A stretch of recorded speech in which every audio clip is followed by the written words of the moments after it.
The dirt under the house in Princeton is worth more than the house. So I'm just going to say that again.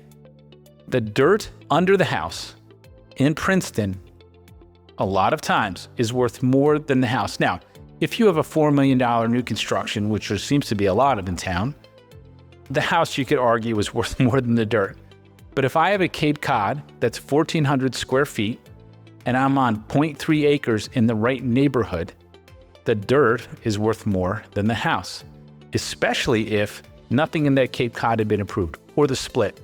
Or let's just say, pretty much every neighborhood, the dirt is worth more than the house in Princeton.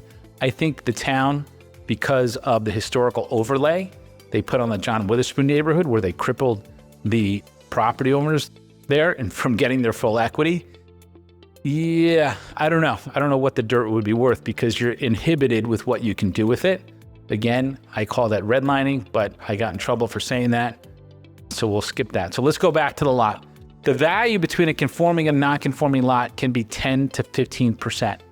So if I'm in Littlebrook, if I'm in Riverside, if I'm in downtown on Pine Street where the lots are 0.10, 0.09, a tenth of an acre can be a 10% to 15% difference in overall price.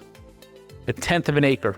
So if I have a lot in Riverside that's 0.49 and a lot in Riverside that's 0.50, that lot could trade 10 to 15% different. Why is that? The reason is, one of them is how big of a house can you build on that lot?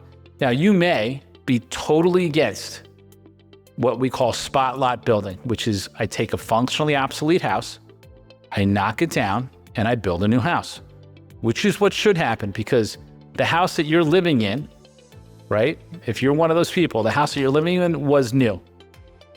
Just so you know, like everybody is the benefit of new construction at some point. So when the house is functionally obsolete and it's on a conforming lot, a builder or just a regular consumer can buy that house, knock it down, and build a new house, right? That's the difference between a conforming and non-conforming lot.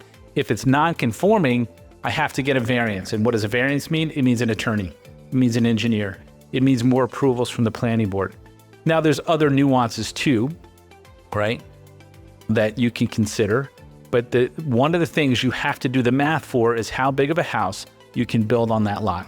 Very important math to know.